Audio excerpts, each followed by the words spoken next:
Learners are made, not born. Many people mistakenly believe that the ability to learn is a matter of intelligence, and majority tend to approach the topic of learning without much focus because they don't think much about how they will develop an area of mastery. They will use cliche phrases like practice makes perfect without really considering the learning strategy at play. Have you ever wondered, does practice mean repeating the same skill over and over again? Does practice require feedback? Should practice be hard or should it be fun? People with clear goals usually outperform people with vague aspirations like do a good job. By setting targets, people can manage their feelings more easily and achieve progress with their learning. So how can you make learning effective and efficient? Here are 3 ways that you can adopt to make your learning journey to produce a more effective and efficient outcome. First is to organize your goals. Second, think about thinking. Third, reflect on your learning. First, let's look at how you can organize your goals. In order to develop an area of expertise, we first have to set achievable goals about what we want to learn. Then, we have to develop strategies to help us reach those goals, as this will help you to be committed and cope with any negative feelings. You can use these golden rules, which is we call this a SMART goal, to help you set achievable goals.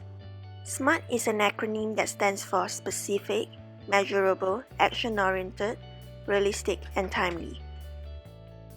Now, let's break down the definition of each term.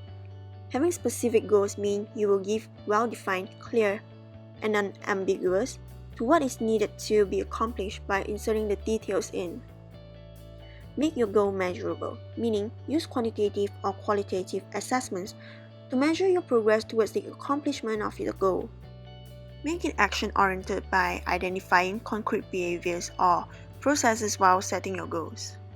It has to be realistic. Set goals that are within reach, realistic, and relevant to your life purpose. It has to be timely as well. Can it be accomplished within a specific time frame? You need to have a clearly defined timeline, including a starting date and a target date. The purpose is to create urgency. Next, think about thinking. Metacognition is crucial to the talent of learning. So, what exactly does metacognition really mean over here? To simply put, it means to be aware and understanding your own thought processes, or in other words, we would say it's thinking about thinking. Metacognition is about being more introspective about how you know what you know. It's a matter of asking ourselves questions like, do I really get this idea? Could I explain it to a friend? What are my goals? Do I need more background knowledge or do I need more practice? Metacognition comes easily to many trained experts.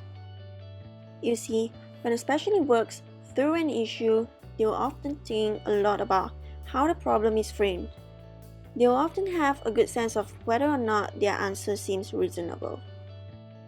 When it comes to learning, one of the biggest issues is that people don't engage in metacognition enough. They don't stop and ask themselves if they really understand the concept or able to perform on their particular skill or not. The issue, then, is not something goes in one ear and out the other.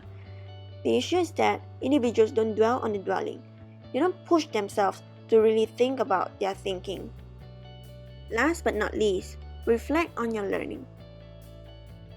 Reflective learning is a way of allowing learners to step back from their learning experience, helping them to develop critical thinking skills and improve on future performance by analyzing what they have learned and how far they have come. There is something called the contradiction in learning. It turns out that we need to let go of our learning in order to understand our learning. For example, when we step away from a problem, we often learn more about a problem. Getting into a discussion with a colleague, for instance, and often your best arguments arrive while you're washing the dishes later. Read a software manual and a good amount of your comprehension can come after you shut the pages. Well, guess what? We actually do get learning benefits from reflection.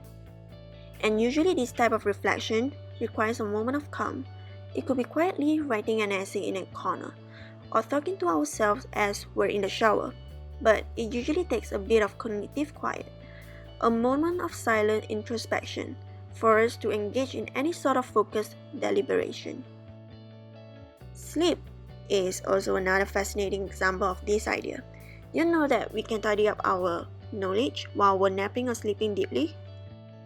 One recent study shows that a good evening of shut eye can reduce practice time by 50%. This also explains why it is so difficult to gain skills when we're stressed or angry or lonely. When feelings surge through our brain, we can't deliberate and reflect. Sure, in some sort of dramatic, high-stakes situations, we might be able to learn something basic like remember a phone number. But for us to gain any sort of understanding, some state of mental ease is needed at some point. Everyone should foster continuous learning behavior. When companies looking to help their employees to be their best, isn't that learning is a learned behavior? Once you have learned how to learn by organizing your learning goals, thinking about your thinking, and reflecting on your learning at opportune times, you can become a better study. But remember that a better study doesn't make you the smartest person in the room.